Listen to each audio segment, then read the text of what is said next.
მოგესალმებით ძვირფასო ტელემაყურებლებო, ისტორიის გაკვეთილი კლავ-ეთერშია, მე გახლავართ მისი ავტორი თამარ ბელქანია. ჩვენი დღევანდელი საუბრის თემა კვლავ ცხინვალის რეგიონს შეეხება, მე წარმოგიდგენთ ჩვენ დღევანდელ სტუმარს, ეს გახლავთ ისტორიის მეცნიერებათა დოქტორი, გორის სახელმწიფო უნივერსიტეტის რექტორი და სრული პროფესორი ბატონი გიორგი სოსიაშვილი. მოგესალმებით ბატონო გიორგი.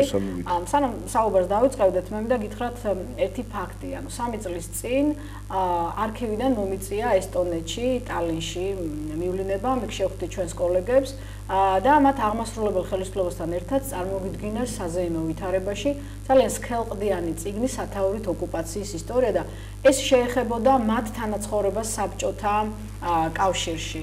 სამწუხაროა, რომ მსგავსი ტიპის წიგნი საქართველოს არ გააჩნია, რომელსაც უფრო მეტი ხანი დააყო ამ საბჭოთა კავშირში. ჩვენი საუბრის თემას პირდაპირ კავშირში ამ ყველაფერთან ეს არის ავტონომიური ოლქი და ავტონომიური რესპუბლიკა აჭარას გულისხმობ, რომელიც საქართველოს საბჭოთა საქართველოს ტერიტორიაზე შეიქმნა. ანუ რა მოვლენა იყო ეს ავტონომიური ოლქები და როდის ეყრება საფუძველი, რა ვითარებაში იქნება საქართველოში, კონკრეტულად ერთი ავტონომიური ოლქი ცხინვალის რეგიონს გულისხმობ, ანუ ეგრეთ წოდებულ სამხრეთ ოსეთს.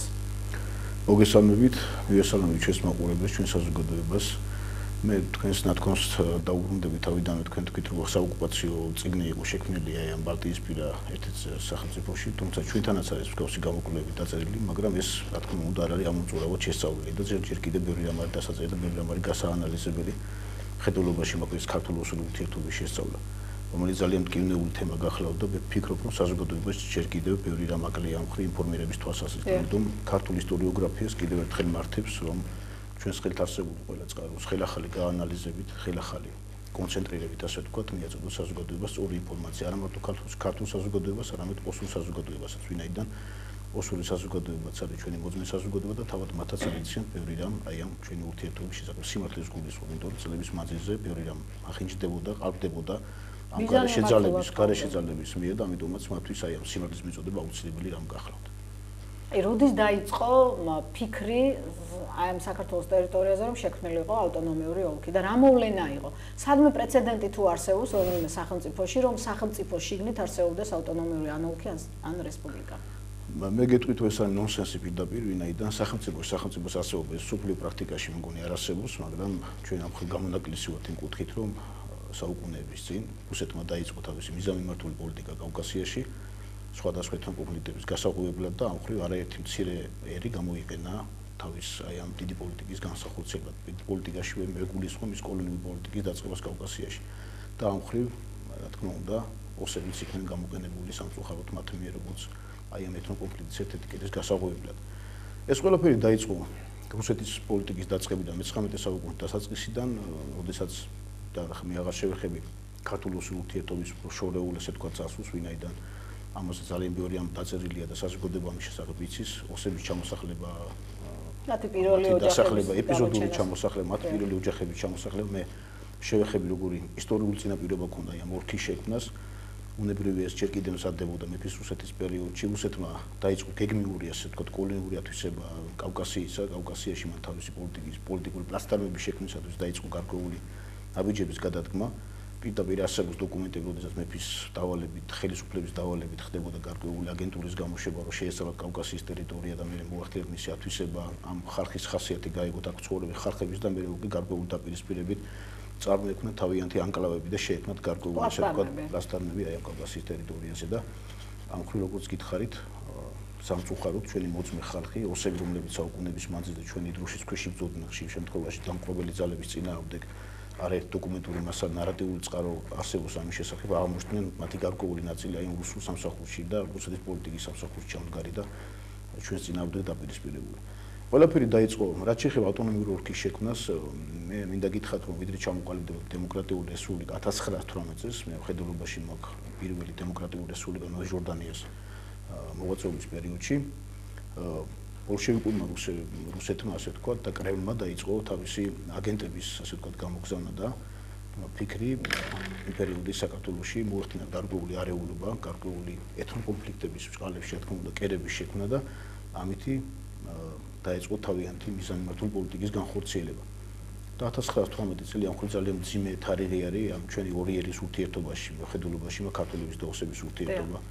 ამ დროს მარტის თვეში ცხინვალში 1918 წელს მოხდა საშინელი შემზარავი ტრაგედია, როდესაც ბოლშევიკებისგან წაქეზებულმა ოსმა ექსტრემისტებმა ადგილობრივ მოსახლეობას დაიწყეს ძალადობა, ძალიან ბევრი ადამიანი იქნა მოკლული. მაშინდელი ქართული პრესა შემზარავ ფუძლებს გვიხატავს აი ამ პერიოდის რეალობას, რაც ცხინვალში დატრიალდა.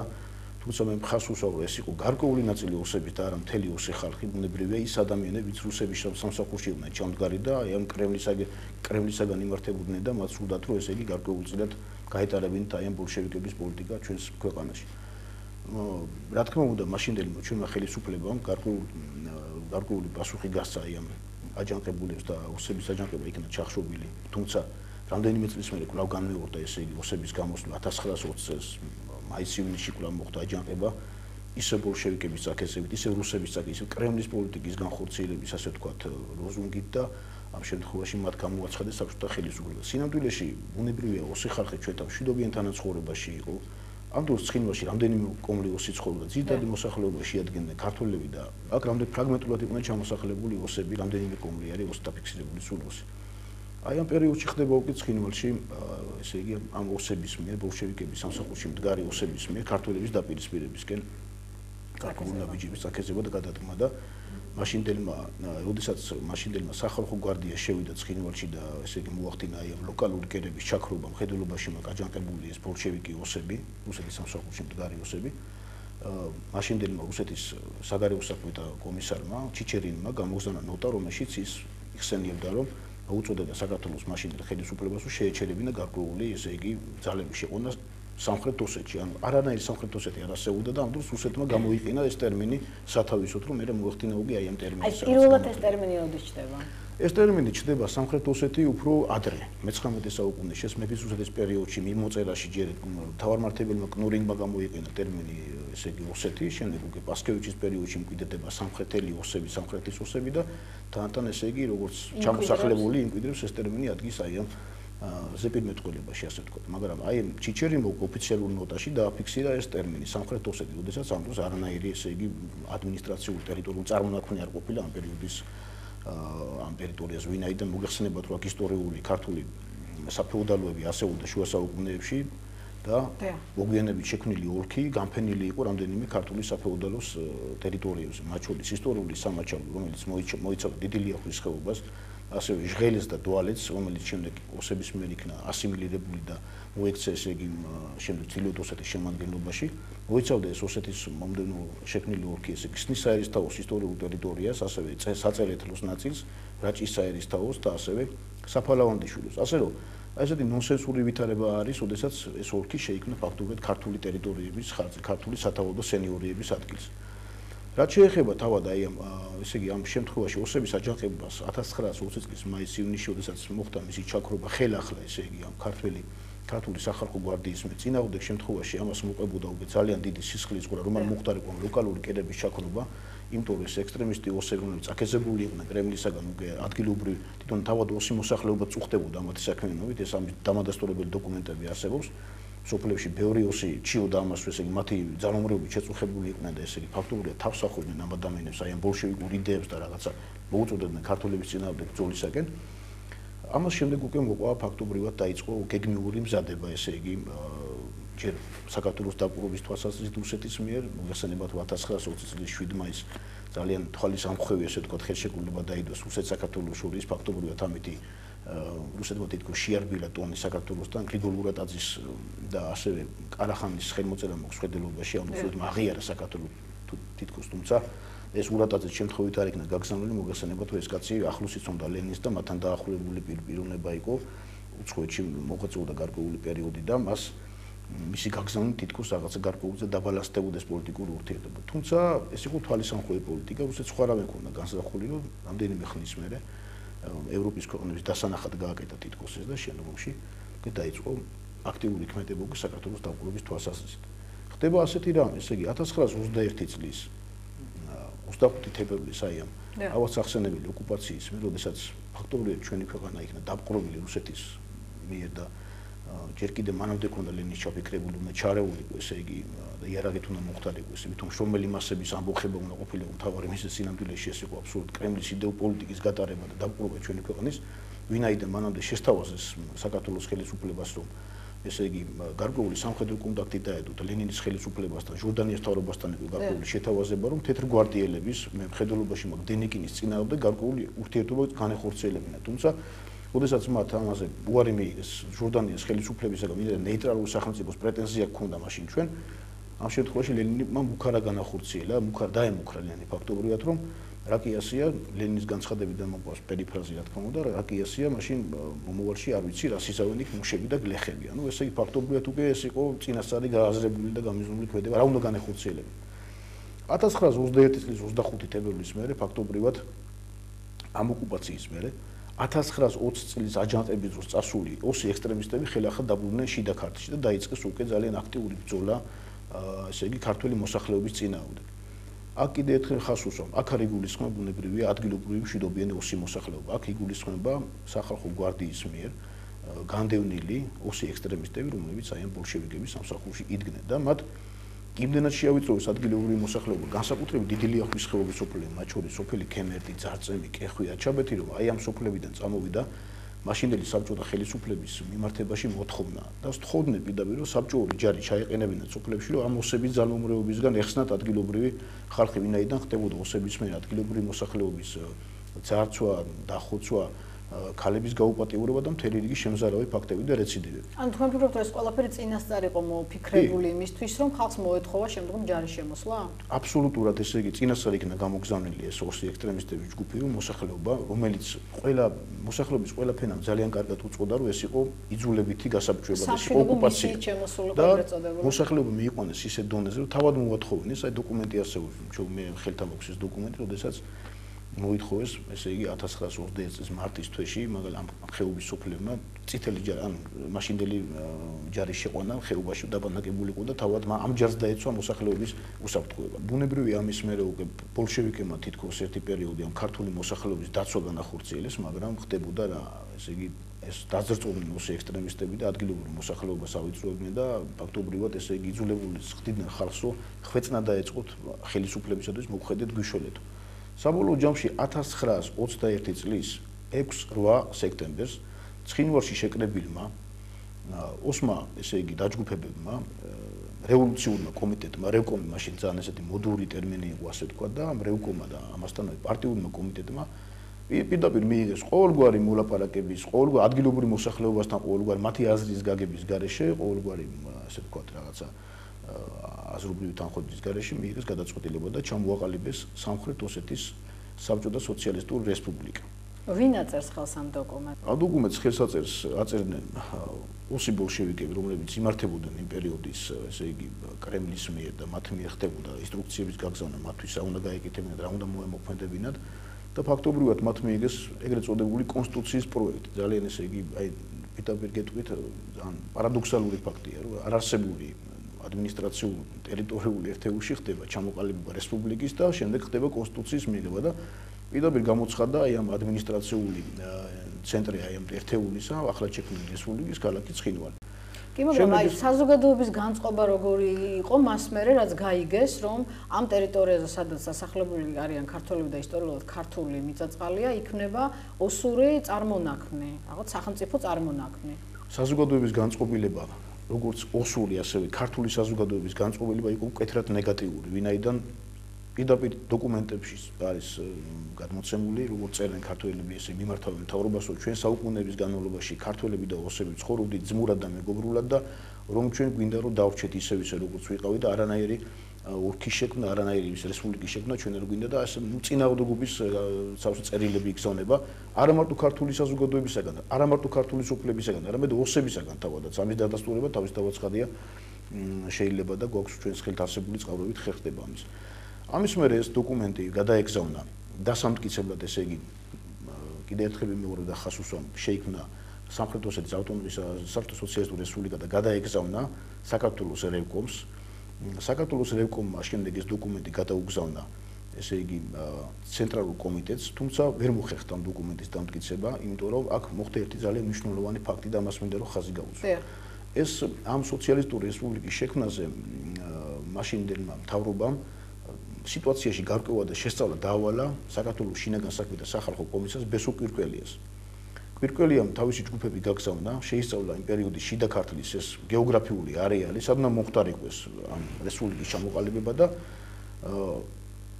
გასაოცარი დასკვნა დადო მაშინდელი მთავრობისათვის. ის წერდა, რომ ყოველგვარ საფუძველს მოკლებულია, ვინაიდან გეოგრაფიული არეალი აბსოლუტურად მკვეთრად შეზღუდულია, არანაირი პირობა არ არსებობს გეოგრაფიული, ტერიტორიული გზების თვალსაზრისით, რომ აქ ჩამოყალიბდეს რაღაც ერთიანი მთლიანობა სამხრეთ ოსეთის რესპუბლიკის სახით. ამიტომაც აი ამ დასკვნის მერე მან ესე იგი ფაქტობრივად გადასცა მთავრობას ეს დასკვნა და ამ დასკვნას მოაყოლა თავისი თვალსაზრისით. წერდა იქ, რომ ჯობია რომ ისევ დარჩნენ ოსები ჩვეულებრივად თავიანთ მაზრებში, როგორც არიან გორის მაზრაში, დუშეთის მაზრაში, რაჭის ასე შემდეგ და ჩვეულებრივად ოსებს ყავდეთ თავიანთი წარმომადგენლები ადგილობრივ რევკომებში, რომლებიც ოსების უფლებებს დაიცავენ. იქ ცხოვრები ოსი მოსახლეობის და ბუნებრივია, თუ ადგილობრივი რევკომები ოსების უფლებებს არ დააკმაყოფილებენ, ამ შემთხვევაში მათ უფლება ექნებათ, რომ თავიანთი ასე ვთქვათ, უფლებები გაასაჩივრონ შემდგომში უკვე საქართველოს ცენტრალურ ხელისუფლებაში. მაგრამ როგორც ჩანს, ბესო კვირკველიას ეს თვალსაზრისი მაშინდელი შინაგან საქმეთა სახალხო კომისარისა ყურა დაარიგეს და არც იყო გათვალისწინებული ოსების ინტერესები დაეცვა, როგორც ჩანს. ბუნებრივია, ოსების ინტერესების დაცვა იყო, იმიტომ რომ შეუძლებელი იყო დაუშვათ რაჭის ოსებს ეურთიერთად დუშეთის ოსებთან, იმიტომ რომ გეოგრაფიული არეალი კიდევ ერთხელ ხას უსვამს, არის ძალიან შეზღუდული, ესეთი რელიეფია მოგეხსენებათ და ფაქტობრივად ეს იყო აი კიდევ ერთხელ ხას უსვამ პოლიტიკური ნება, პოლიტიკური დავალება, პოლიტიკური გადაწყვეტილება. აქ არანაირი ოსი მოსახლეობის განწყობა და მდგომარეობა არ იყო გათვალისწინებული და შესწავლილი და ასე ვთქვათ გაზიარებული. აქ აბსოლუტურად იყო კრემლის ნება და მაშინდელი ეს უნდა ყოფილიყო ჩვეულებრივი პლასტარმი საქართველოს წინააღმდეგ. ეს უნდა ყოფილიყო ჩვეულებრივი პლასტარმი კავკასიაში რუსეთის ძალიან მყარად ფეხის დადგმის და კავკასიაში მარადიული ბატონობისთვის ასე ვთქვათ, რომ მუდმივი ნაღმი ჩაედოთ კავკასიაში და შემდგომში ნებისმიერ დროს აიფეთქებინათ ეს ნაღმი, როცა მათი ინტერესები დადგებოდა. და საქართველოს ისტორიაში ძალიან უახლეს ისტორიაში ზამდენჯერმე მოხდა. ბუნებრივია ეს, რა თქმა უნდა, ეს არ იყო რა ერთჯერადი მოქმედების ნაღმი, ეს მუდმივად, ესე ვთქვათ, ამის გაგრძელებაც შემდგომში ჩვენ ამას შევეხებით თუ ჩვენთვის საინტერესო იქნება როგორ გაგრძელდა და ამის შედეგები დღესაც ვიმკიდა, რა თქმა უნდა, ეს ძალიან ცუდია ჩვენთვის. საბოლოო ჯამში მოხდა ისე, რომ ერთ-ერთ მაღალჩინოსანმა შალვა ელიავმა წარუდგინა ინიციატივა მთავრობას და მთავრობა მიიღო გადაწყვეტილება, რომლის მიხედვითაც შეიქმნა ამ ბესო კვირკველიას ამ იდეების და ინტერესების, ესე ვთქვათ, ამ დასკვნის გათვალისწინებით არა რესპუბლიკა, არამედ ოლქი უკვე. ესე იგი, როგორც ჩანს, შეარბილეს, ასე ვთქვათ, ესე იგი, აი ამ გარკვეულწილად ამდენი განხილვების შედეგად, რომ ესე იგი, მართლა შეუძლებელი იყო და ძალიან ისეთი ნონსენსი იყო ფაქტობრივად, იმიტომ რომ არ არსებულ რაღაცას აკოწიწებდნენ. თუმცა არსობრივად არაფერი შეიცვალა, ეს ოლქი იქნებოდა თუ ავტონომიური რესპუბლიკა იქნებოდა. რასაც დაარქმევენ, ეს მაინც რა თქმა უნდა რუსეთის ბატონობის მუდმივი წერტილი იქნებოდა და მათი პოლიტიკის განხორციელების რაღაცა ნაღმი იქნებოდა, ამას აწგინა და ერქვა პრობლემა მათთვის, ამას არ წარმოადგენდა. შეიქმნა ოლქი ფაქტობრივად და მაგრამ რა თქმა უნდა ამას შემდგომი პროცედურები მოყვა. მთავრობამ ეს საკითხი განსახილველად გადასცა შემდეგ სხვა ინსტანციებს და შეიქმნა ეგრეთ წოდებული სამხრეთ ოსეთის ავტონომიური ოლქის საზღვრების დამდგენი კომისია, რომელშიც შედიოდა რამდენიმე მაშინდელი მოღვაწე, მათ შორის ერთ-ერთი ქართველი გახდათ კირილე კაკაბაძე და ამ კომისიას დაევალა, რომ დაედგინათ სამხრეთ ოსეთის ავტონომიური ოლქის საზღვრები, რომელიც არასებული ოლქი იყო ფაქტობრივად. თუმცა თავიდანვე იდო ალბათ ჩვეულებრივ მაყურებელსაც გაუჩნდება ეს აზრი, რომ აი ამ საზღვრების დადგენის შემდგომ აი ამ საზღვრებიანად გადაწყვეტდნენ, რომ შეერთებოდნენ მეორე ოსეთს, რომელიც უკვე რუსეთის ტერიტორიაზეა. დიახ. და ბუნებრივად მოხდებოდა უკვე რუსეთის ინტერვენცია საქართველოს შუაგულში. დიახ, სწორედ აი ამ საკითხთან დაკავშირებით გეტყვით ერთ ძალიან საინტერესო ფაქტს. სწორედ ეს იყო ჩადებული, რომ მომხდარიყო შემდგომში ორი ოსეთის გაერთიანება და ერთიანი შემადგენლობით შესულიყო რუსეთის ფედერაციის შემადგენლობაში. მაგრამ სამხრეთ ოსეთის მოსახლეობის ერთმა ნაწილმა აი ამ იდეაზე უარი განაცხადა. მათ საქართველოში ამჯობინეს და საქართველოს ტერიტორიაზე ამჯობინეს ყოფნა და ჩვენთან თანაცხოვრება. ეს გახდა კრემლის უკან დახევის საფუძველი. რითი ვადასტურებთ ამას? დოკუმენტები, რა თქმა უნდა, არსებობს იმ პერიოდის პრესაში არსებობდა მაშინდელმა ოსური საზოგადოების ერთმა ნაწილმა, მე შემიძლია დაგიზავოთ ფარნიევი იყო ესეთი პიროვნება და კიდე სხვა პიროვნებებიც იყვნენ, რომლებმაც გამოხატეს გარკვეული გულის წუხილი თავიანთი ეროვნული ინტერესების შებღალვისა. იმიტომ რომ ეს ეროვნული ინტერესების შებღალვა იყო ოსების რუსეთთან შეერთება და მათთან გათქვება და მათი ასიმილაცია, იმიტომ რომ ბუნებრივია ისინი საკუთარ თვითმყოფადობას, საკუთარ იდენტობას დაკარგავდნენ. ჩვენთან თანაცხოვრებით მათ შენარჩუნებული ქონდათ საკუთარი სახე, საკუთარი ეროვნული თვითშეგნება და ამიტომაც მათთვის ბუნებრივია მომგებიანი იყო, რა თქმა უნდა, ქართველებთან თანაცხოვრება. ამიტომაც დადგა მაშინ ეს საკითხი. რაც შეეხება თავად აი საზღვრების დამდგენ კომისიას, დიდი ხანი იმუშავა ამ კომისიამ, თუ თუმცა უსი ექსტრემისტები რა შემადგენლობით იყო ეს კომისია? ქართველები ღებულობდნენ? კი, ქართველები როგორც გითხარით, კომისიის თავმჯდომარე ბოლშევიკები იყვნენ ყველანი აბსოლუტურად ეხლა მაშინ საზოგადოებისათვის არ უკითხავთ რუსეთს ვინ შევიყვანთ ამ კომისიაში თავისთავად ცხადია. ეს იყო თავსმოხეული კომისია, რომელიც აბსოლუტურად მე ვფიქრობ, რომ ისტორიული სინამდვილისაგან ძალიან შორს იყო და არაკომპეტენტური კომისია იყო, იმიტომ რომ აქ იმდენი ქართული სოფელი, ქართველები დასახლებული ტერიტორიები ოსურად მიიჩნიეს, რომ შეუიარაღებელი თვალითაც გიჩას რასთან გვაქვს საქმე და არაისტორიკოსიც კი მიხვდება რა აქტია გაკეთებული. თუმცა შემდგომში ამას რევიზია არავინ ჩაუტარა და როცა განიხილებოდა რომ ეს ტერიტორია ცალსახად არის ოსეთის ტერიტორია, რომელიც უნდა შეერთდეს აი რუსეთის ტერიტორიასთან, არავინ იკითხა რომ ეს სოფლები ჩვენ ისედაც ვიცით რომ ქართულია, ხო? მათ ჩათვალეს რომ ეს არის ოსეთის ავტონომიური რესპუბლიკა, რომელიც უნდა მიუერთოთ რუსეთს. დიახ, ეს კიდევ ერთხელ ხას უსვამ. არც ერთ ოსი მოსახლისთვის, არც ერთი ქართველი იქ ცხოვრები ადამიანებისთვის არავის არ უკითხავს მაშინ სად გინდა ცხოვრება, რომელ ადმინისტრაციულ ტერიტორიულ ერთეულში, ვისთან გინდა თანასწორ. ეს იყო თავსმოხეული პოლიტიკა, კიდევ ერთხელ ხას უსვამ, ძალიან შორს გამიზნული, ძალიან გრძელვადიან პერსპექტივაში დანახული კავკასიაში აი ამ მეზობელი სახელმწიფოს ბატონობისა და მათი პოლიტიკის გატარების, ესე ვთქვათ, ხედვა, გრძელვადიანი ხედვა. სხვადასხვა აი ეს კომისია, რომელიც ეგან ვახსენეთ ჩვენ, ამ კომისიის თავმჯდომარე იყო კაკაბაძე, ქართველი წარმომავლობის ეს ბოლშევიკი, ხოლო მეორე დივანი იყო გაგლუევი, ოსი წარმომავლობის და ამ კომისიამ იარსება ოლქის შექმნიდან ეს ტერიტორიების გადაცემა არ დამთავრებულა მარტოოდენ ამ ოსეთის ოლქის დეკრეტის გამოცემით. ოსეთის გეტყვით ამაზე როგორ მოხდა, ოსი ექსტრემისტები აჩქარებდნენ აი ამ დეკრეტის შექმნას. ძალიან ჩქარობდნენ, იმიტომ რომ უნდა რაც შეიძლება მალე და მალე მოეხდინათ ესე იგი ამ ტერიტორიული, ესე ვთქვათ, აი ამ ადმინისტრაციის ჩამოყალიბება. 1922 წლის 20 აპრილი არის მიჩნეული ესე იგი ამ დეკრეტის გამოცემის თარიღად. ამას ჩართულები იყვნენ ქართული მაშინდელი მოღვაწეები, მახარაძე, ქავთარაძე და პარადოქსალური ფაქტია, რომ კავკასიის პირიქით მხარეს მცხოვრებ ოსებმა 2 წლის მერე მიიღეს ავტონომიური ოლქი. ძალიან პარადოქსალური ფაქტია, ანუ საცხოვრებელი ისტორიული საცხოვრის რომელიც ოსებს ეკავათ, ანუ ბოლშევიკები ჩქარობდნენ რაც შეიძლება, რუსეთი ჩქარობდა რაც შეიძლება ძალიან სწრაფად გაეკეთებინა თავისი პლაცდარმი კავკასიაში და პირიქით მხარე მაინც უკვე ფედერაციის ტერიტორიაზე მოქცეული იყო და მათ 2 წლის მერე მიიღეს ესე იგი აი ეს ოლქი და არაჩქარებოდა და ოლქის შექმნის შემდეგ გამოიცა დეკრეტი 20 აპრილს, რომელსაც თან დართული ჰქონდა ჩამონათვალი ამ სოფლების, რომელიც შედიოდა ამ ოსეთის შემადგენლობაში. და აქ არის ჩამოთვლილი უამრავი ქართული სოფელი, რომელიც ჩამოთვალოთ, აი რა სოფლები. ძალიან ბევრი სოფლებია, გუჯაბაური, ნიქოზი, ერედვი, ფრისი, დიდი ლიახვის ხეობის სოფლები, რა თქმა უნდა, ეს კეხვი ქურთა და ასე შემდეგ. აქ ვანათი, ბელოთი, საცხენისი და ზონკარი, აწრისხევი, უამრავი ქართული სოფელია, რომლებიც ისტორიული ქართული მიწა-წყალია, ქართული სათავადო სენიორიების კუთვნილებას წარმოადგენდა და მოფენილია აი ამის ხაზგასმამი და უძველესი ქართული ეკლესია მონასტრებით, ქართული წარწერებით, ქართული ეპიგრაფიკით არის სავსე ეს ტერიტორიები და აქ რა თქმა უნდა ქართული თანაცხოვრები, ქართული მოსახლეობის ცხოვრების უწყვეტი კვალი არის უძველესი დროიდან აი ფრისის მაგალითად შემიძლია გითხრათ რომ აქ იყო უძველესი არქეოლოგიური ადგილებია გათხრილი და უწყვეტი კვალი არის. აი ამ ტერიტორიაზე დაცულია უძველესი კულტურის ძეგლები, ჯერ კიდევ პრეისტორიული პერიოდის ძეგლები, მინდა გითხრათ ჯერ მარტო რადგის თლის ესე ვთქვათ ძეგლი, რომელიც უძველესი არქეოლოგიური ძეგლია ფრისის სამაროვანი იქნა გათხრილი მე-20 საუკუნის შუა წლებში.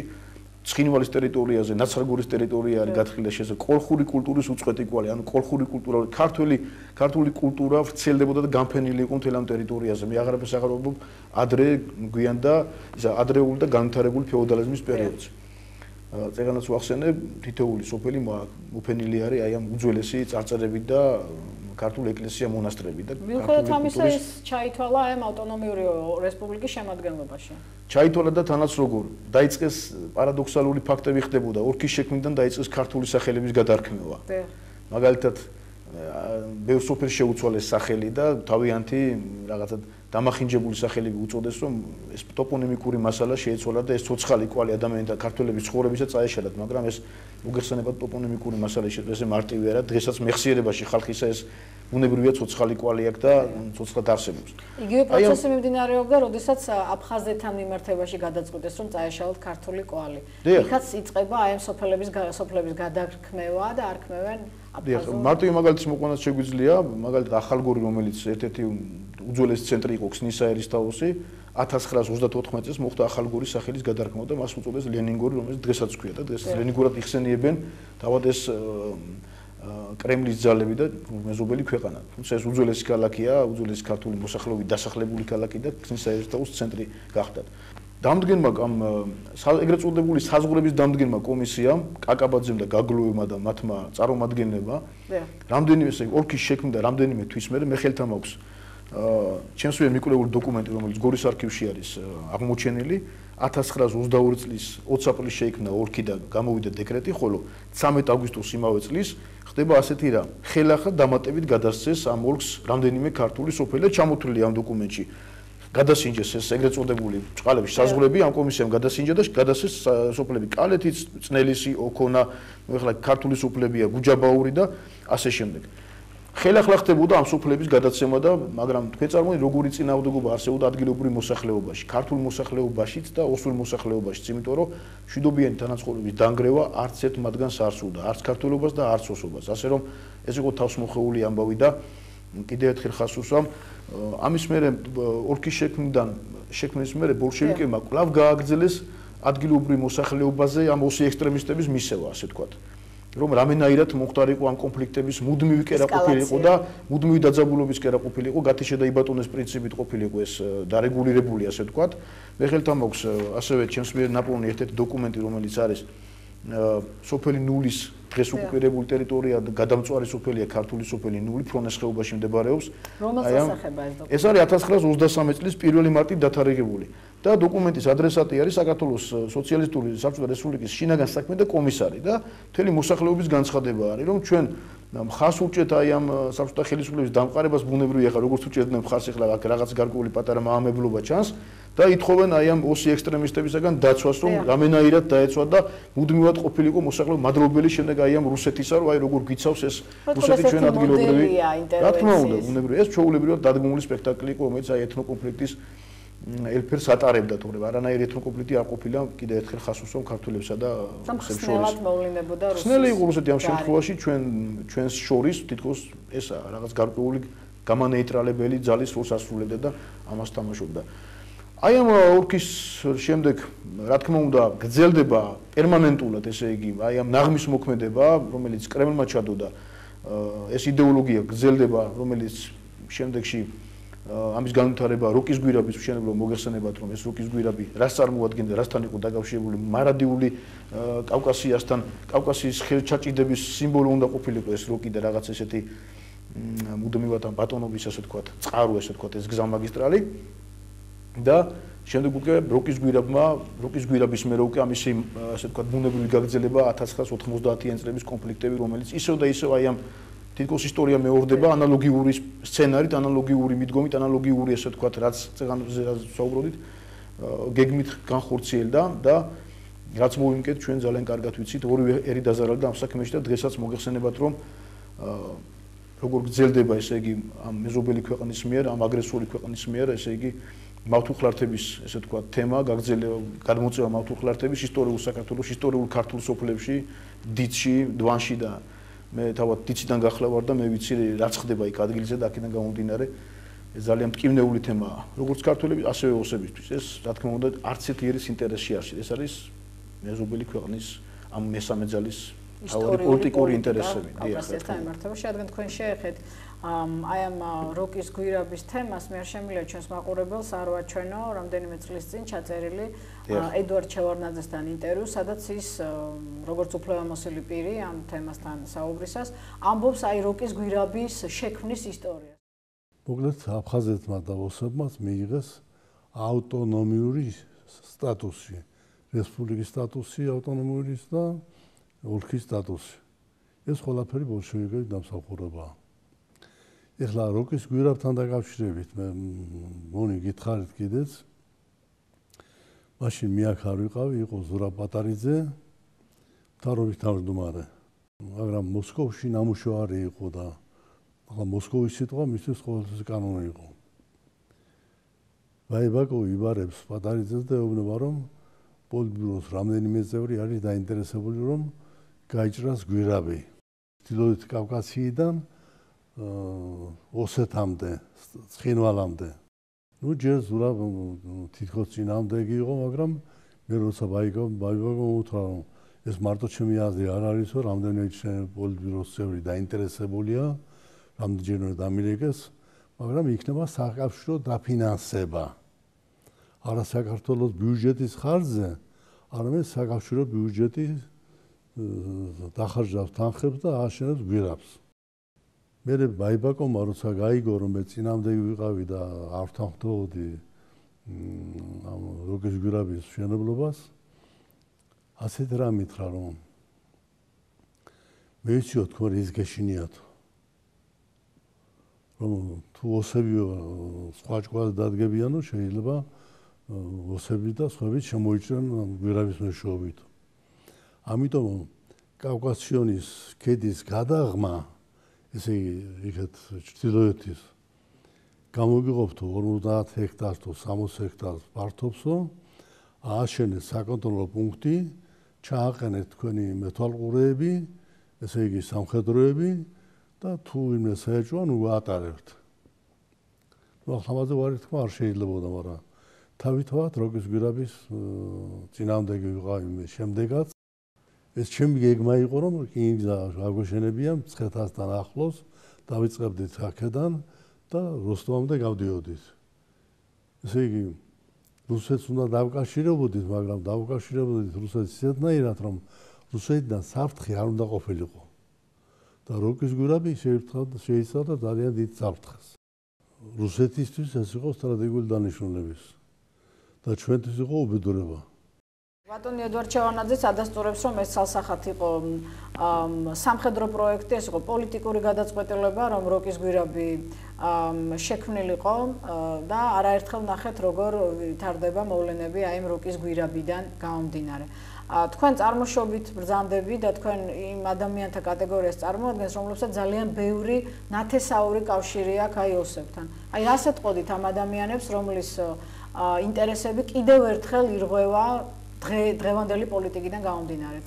მე ცოტა უფრო ვრცელ ექსკურსს გავაკეთებ ამ საკითხთან დაკავშირებით. არსებობდა ძალიან დიდი მოღვაწე, ოსი ენათმეცნიერი ვასილ აბაევი, რომელიც გაზარდა ქართველმა სასულიერო პირმა ოქროპირიძემ, სხვათა შორის ეს ვასილ აბაევი წერდა, მიმართავდა თავის ხალხს, რომ ბუნებრივი საზღვარი, ბუნებრივი გამყოფი საქართველოსა და ოსეთს შორის არის კავკასიონი და კავკასიონის მთი. ამიტომაც აი ამ ბუნებრივად არსებულ მოცემულობას ნუ შეახებთ ხეს და ნუ დაარღვევთ, მაგრამ ამ ვასილ აბაევის სიტყვებს მაშინ რა თქმა უნდა ანგარიში არ გაუწეს იმ ძალებმა, რომლებიც იყვნენ მართულნი კრემლისაგან და ეს თემა რა თქმა უნდა მათ ისე გამოიყენეს. რაც შეეხება ჩვენს დღევანდელობას, ჩვენს დღევანდელ თანაცხოვრებას, მე ვფიქრობ, რომ ჩვენ უკვე გვაქვს საუკუნეების მანძილზე დაგროვილი ძალიან დიდი გამოცდილება თანაცხოვრების. ჩვენ ერთმანეთი გამოვცადეთ ჭირშიც და ლხინშიც ქართველებიც და ოსებიც. ეს შერეული ოჯახები, შერეული ქორწინებები ნიშნავს და ცხადყურს იმას, რომ ჩვენ ვართ მოძმე ხალხები, მოძმეელები და ჩვენ შორის არანაირ კონფლიქტს, არანაირ დაპირისპირებას არც ქონია და არც ექნება ადგილი. ამიტომაც თითოეულმა ქართველმა, თითოეულმა ოსმომ და გააცნობიეროს თუ რასთან გვაქვს საქმე, მიგვიყენებს ჩვენ და ვისურს აი ამ ჩვენი დაპირისპირებით, ჩვენი ურთიერთ შუღლით საკუთარი პოლიტიკა განახორციელოს და ხელი მოიტანოს კავკასიაში თავისი დიდი პოლიტიკური წყალებში მიზნების განხორციელების თვალსაზრისით. ასე რომ თითოეულ ქართველს, თითოეულ რიგით მოქალაქეს ოს მართებს აი ამ საკითხზე ძალიან ღრმა ანალიზი, ღრმა დაფიქრება და ემოციური განცხადებებისგან ბუნებრივია თითოეულ ჩვენთაგანო თავი შევიდროთ. ჩვენ ვართ შესახორცებული ერთმანეთთან და შეუძლებელი ამ ორი ერის გათიშვა, ამ ორი ერის ერთმანეთთან დაშორება, რადგან კიდევ ერთხელ მოვიდეთ ჩვენ საუკუნეებმა გამოსცადა ჩვენს მობადამიერებმა ეს მინდა ვთქვასებოდი. მეორე გადაცემა ჩვენ ვასრულებთ გადაცემას ოსის საზოგადო მოღვაწის ვასილ აბაევის ციტირებით, როდესაც ის ამბობს, რომ ოსებს და ქართველებს ყოველთვის ისტორიულად ჰქონდა კარგი ურთიერთობა და ჩვენ რეალურად ერთად ქმნიდით ზოგად ქართულ კულტურას და ამ ქართული კულტურის ფარგლებში ისინი ინარჩუნებდნენ თავის იდენტობას. ამას გარდა ცნობილია სტატისტიკურად, რომ ცხინვალის რეგიონს გარდა მთელ საქართველოში ძალიან ბევრი ოსი ცხოვრობს და რეალურად ჩვენ თანაცხოვრებას ვაგრძელებთ ოსებთან და პრობლემა მათთან რეალურად არც გაგვაჩნია. ამიტომ ვფიქრობ, რომ მათაც უნდა გადახედონ აი ამ დაშვებულ შეცდომებს და ეს ჩვენი ურთიერთობები უნდა აღსდგეს ისე, როგორც დანარჩენ ოსებთან გვაქვს ჩვენ ურთიერთობა. ძალიან დიდი მადლობა მინდა გითხრათ სტუმრობისთვის. მე ჩვენს მაყურებელს შევახსენებ, რომ ჩვენი დღევანდელი გადაცემის თემა იყო სამხრეთ ოსეთის ავტონომიური ოლქის შექმნა, ხოლო ჩვენი გადაცემის სტუმარი გახდათ ისტორიის მეცნიერებათა დოქტორი, გორის უნივერსიტეტის რექტორი და სრული პროფესორი ბატონი გიორგი სოსიაშვილი. დიდი მადლობა ყურადღებისთვის.